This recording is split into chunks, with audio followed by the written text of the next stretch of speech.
What a weekend for football. Let's start with last first.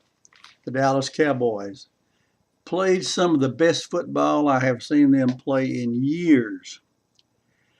Unfortunately, it was not good enough to win. I am so sick of Tony Romo calling plays, breaking the huddle, getting his team lined up, and then start saying, kill, kill, and jumping around and pointing to people and moving people around. Every time he opens his mouth, it impacts the play of 10 different people.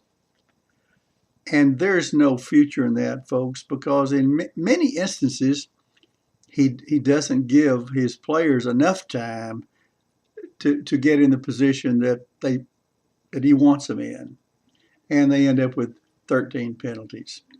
But anyway, so is the Jason Garrett era. Let's go on to college football. We had a very interesting college football season.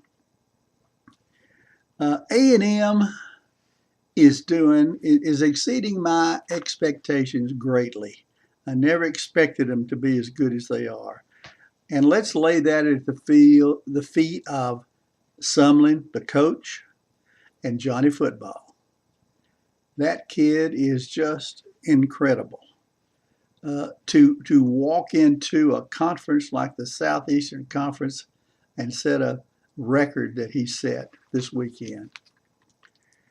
But at any rate, UT, on the other hand, did not do so well.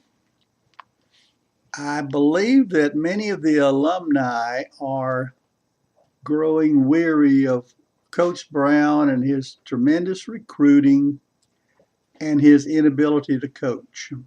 That seems to be what is keeping them from winning football games.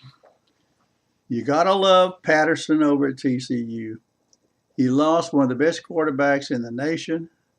He lost a number of starting people due to the drug scandal earlier in the year. But he's got some good football players over there, and he is a superb coach, especially on the defense. And he did pretty well on the offense this time.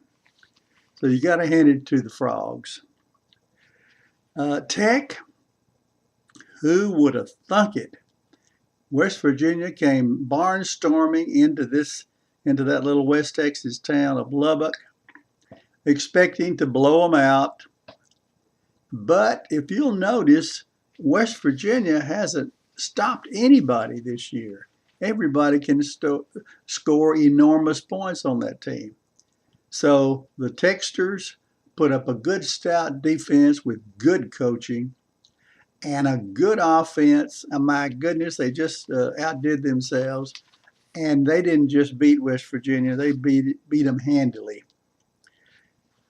One final word about June Jones at SMU. He's doing better than anybody has for 20 years. He may be not what we thought he was going to be, but I guess for SMU, he's good enough.